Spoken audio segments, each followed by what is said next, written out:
खूप दिवसानंतर व्हिडिओ बनवते म्हणून म्हणलं काहीतरी गोड करायला पाहिजे, गोडपासून सुरुवात करू. म्हणून सांजा घेतला मी, 1 वाटी असा सांजा घेतला. व्यवस्थित बघायचं त्याच्यात काय आहे का. सांज्यासाठी खोबरं पण लागणार आहे,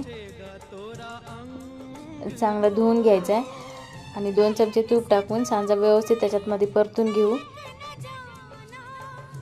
बारीक चिरून खोबरं टाकते, दोन्ही पण परतून घेते व्यवस्थित. 1 वाटी गरम पाणी,